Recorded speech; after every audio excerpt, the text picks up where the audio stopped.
Yeah, it's fun to be back on a short track. This track has always been extremely racy over the years, and I don't expect anything less. Last night's K&N Series race had me on the edge of my seat. I was thoroughly impressed with the racing that took place, and hope that we have that tonight with the nationwide race, and then again tomorrow night in the Cup race. All right, questions for Jimmie, let us know. We've got wireless mics. We'll start over here. We'll start with Chuck. Go ahead, and then we'll come to Jenna, and we'll go back to Tom.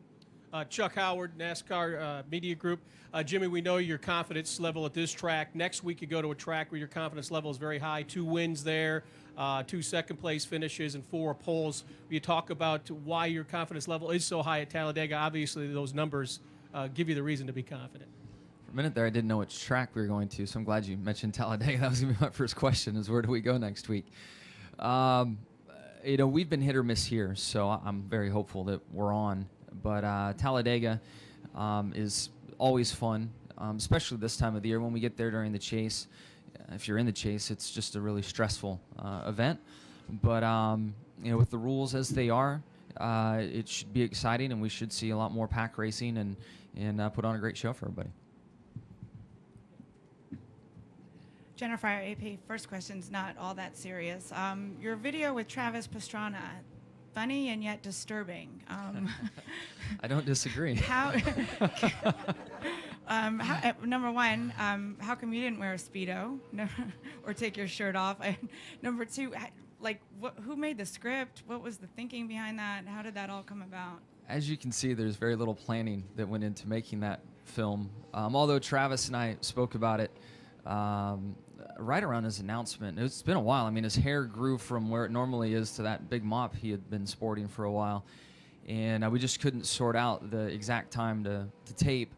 And then he and Bell wanted to do the ice swim and that stunt, and a lot of different things were going on, and our schedules were all busy, and it just worked out. We shot that, I think, Monday, was it? Yeah, it had to be Monday. In the Lake Norman area, actually, at TJ Bell's house. It was literally a last-minute thing. Hey, I'm in town. We've got to do this thing. Can you run up here to the lake, and we'll shoot the video?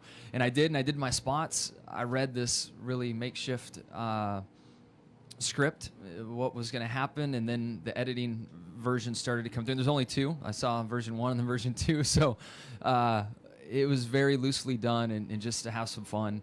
And it fits. It's very true to what Travis does, a little different for me, which was fun. Luckily, I wasn't asked to be in a Speedo or take my shirt off or wrestle and beat each other up like those goons did, or swim in the ice, or swim in the icy water. But it was fun to be a part of that thing. I'm glad people enjoy it, and I do agree it is slightly disturbing. And now a real question. I know you talked a little bit about this on the conference call this week, but the string of the way that the racing's gone, real clean, no cautions, no restarts. Do you think, a lot of people are saying it's cyclical, do you anticipate it changing or heating up based simply on the fact that it's Richmond, Talladega, Darlington, the stretch of tracks coming up? Yeah, I really do. I think the venues play a larger part in the excitement, the action, even the cautions. We can look at the old Bristol and put that down there. That created cautions. Right now, the sport is as competitive as it's ever been. I'm not sure it translates that way or the way that some want it to, but the entire field, when you watch qualifying, it's so tight. The racing, the reason we can't pass more often is we're all virtually running the same speed, and you have to be a half a second faster to pass someone, or 0.3 at least, and when you're a 10th or 2 off of the leaders, from 1st to 20th, I mean, you can't pass. So I understand why we're here, and the car of tomorrow has brought a lot of great things for us, but I don't think we can look at the garage area for the next change. I think the change comes with the venues. The change comes with the resurfacing of tracks and reconfiguring tracks to make more side-by-side racing. And then there's also the argument of tracks that create more cautions that some people want to see. But from a competition side, NASCAR has created a very level playing field, which we were all after. Now we need to look at the venues and try to put on a better show based on the tracks. We'll go to Tom, David Newton, then Marty down the line here. Hi, Jimmie. Tom Jensen, Speed.com. What specifically do you think of the announcement at Bristol? Do you think it's going to make much difference in how you race there or the quality of the show? It'll make a change. Where it goes, I don't know. There's one side of my thought process that says, well, certainly it'll be rougher up there and it'll chew the tires up, and it maybe slow down that lane on the long haul. But then when we had the grinding done at Martinsville, it actually picked the pace up, and in the bottom where they thought they were going to hurt didn't really hurt it. Yeah, it added some tire wear, but depending on the length of the run, the bottom was a place to be. So I don't know what's going to happen. In one respect, I applaud Bruton for trying to make a change and to try to do something, but we won't know what the race will be like until we're there, and really even in practice, it'll be tough to tell. I think we'll have to get into the race and really see, tire fall off, tire wear, what tire Goodyear brings, all that kind of stuff to figure it out. David Newton, ESPN.com, and that was kind of my question, but I'll follow it up with Bruton said he doesn't consult drivers when changing tracks. A few drivers have taken a kind of offense to that maybe those are the guys that should be talked to because you're the guys that have to drive on it. What are your thoughts? Yeah, I don't disagree. And I know that there are a lot of drivers in the garage area, including myself, that have made it known and have been available for any meeting that we've been asked to. I'd have to say the last one I was asked to was regarding the Phoenix redesign. And I know a lot of drivers were, and I don't think any of our comments really transitioned into the track. We came back with a vision of what it would look like, and it was completely different than what we'd all talked about.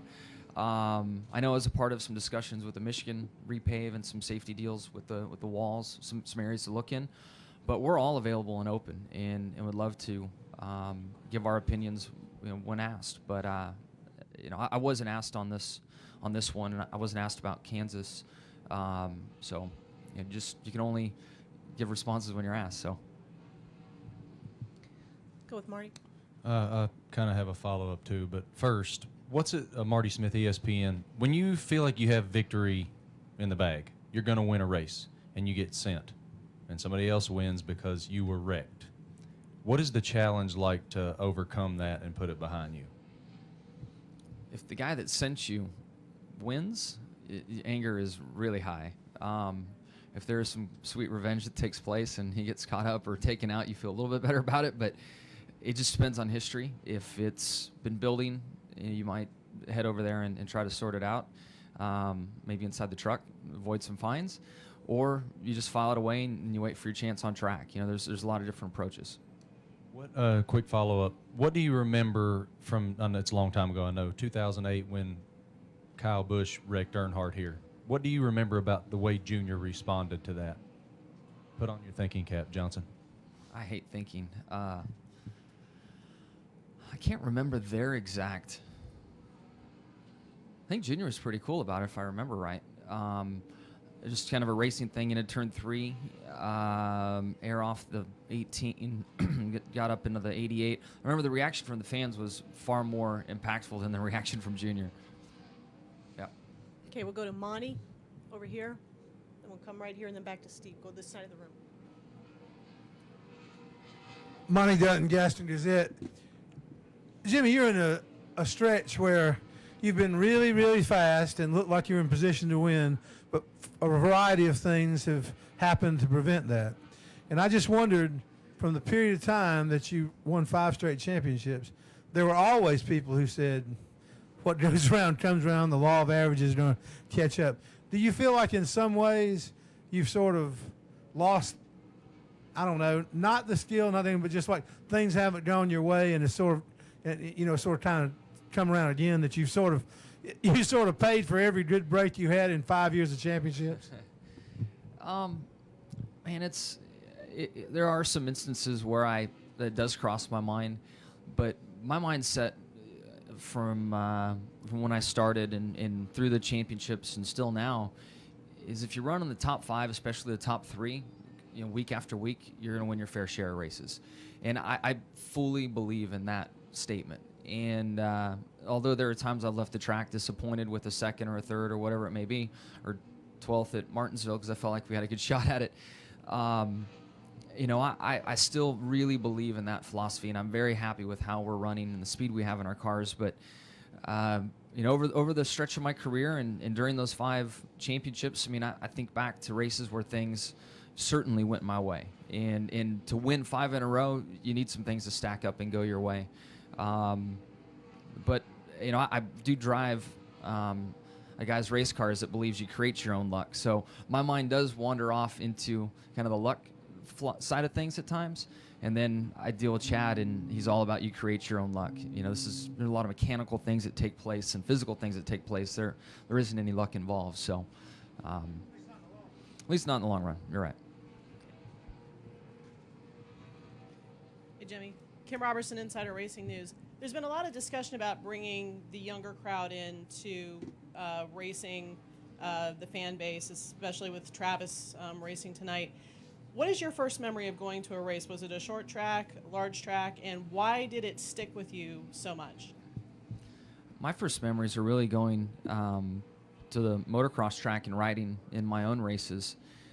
There was a local short track in town that I'd go to. My dad was working, volunteering his time on a guy's late model. I'd go and watch that periodically. Watch a lot of sprint car races. My dad was a huge fan. But at the end of the day, I really feel that Travis does have a very strong fan base, and they're going to pay attention right now, and it is a younger demographic. But where you capture the young fan is, I believe, like what I went through when I would go to the racetrack with my dad. It was what my dad and I would do. We would, on a Wednesday night, shoot to a dirt track and watch a race. Friday night, I'd race on my own. Then another night there'd be some other race somewhere else. And that experience and going with my dad meant the world to me, and put racing in my mind at a very young age. When you catch a teenager now and try to tell them racing's cool, sure, they'll pay attention, but I don't know if you really grab them and make them a hardcore fan. I think it starts at a younger age, and that's been a focus of mine. We're working with a lot of racetracks for ticket packages for kids, just because our foundation is focused on children, and then I know the experience that I've been through and want to help the tracks. So I think it starts a bit younger. Travis being involved is going to be very helpful, but I don't know how many will convert into hardcore fans. If Travis is running really well and competitive, it'll certainly help.